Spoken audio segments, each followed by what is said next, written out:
And I now invite Ms. Atishi Marlena, Councillor and Member of the Legislative Assembly, National Capital Territory of Delhi, India, ICLEI Vice President and Vice Chair of the United Nations Advisory Committee of Local Authorities on Environmental Action, to make a statement. Madam, you have the floor.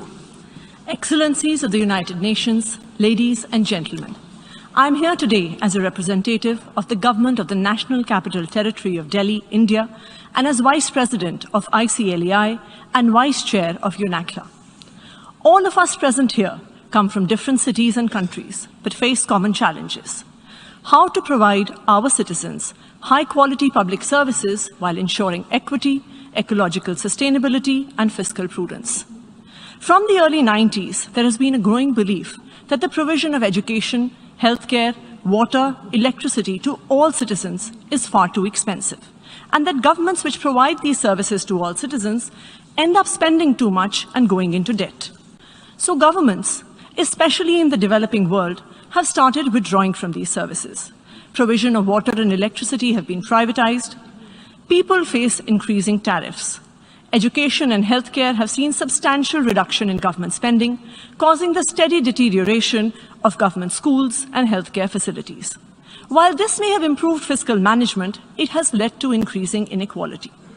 However, in the last 7 years in Delhi, a city of 30 million residents, we have shown that we can do both, provide high-quality public services while running a fiscally responsible government.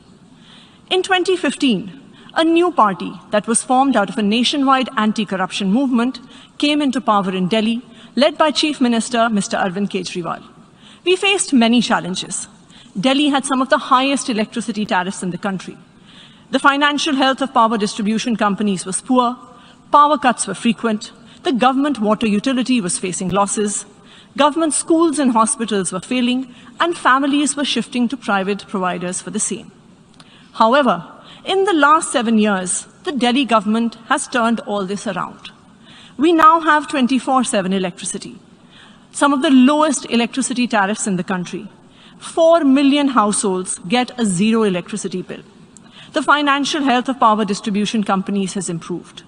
More than 1,500 residential areas in the city of Delhi have got piped water supply for the first time. The water utility is no longer in the red. Government schools have been performing better than private schools for the last 5 years. Just last year, 200,000 students shifted from private schools to government schools in Delhi. Mohalla clinics are providing free healthcare to citizens at a low cost to the government. And all this has been achieved with increasing revenues and budget sizes. The total budget of the government of Delhi has increased from 300 billion rupees in 2015 to 750 billion in 2022. The per capita income of Delhi is 3 times higher now than the rest of the country, and the state GDP has increased 150% in the last decade.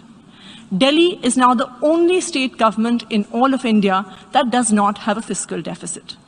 The Arvind Kejriwal government in Delhi has shown that a government can provide high-quality public services to all its citizens and yet be fiscally responsible. And it is these very public services that, in fact, lead to greater economic growth. Thank you.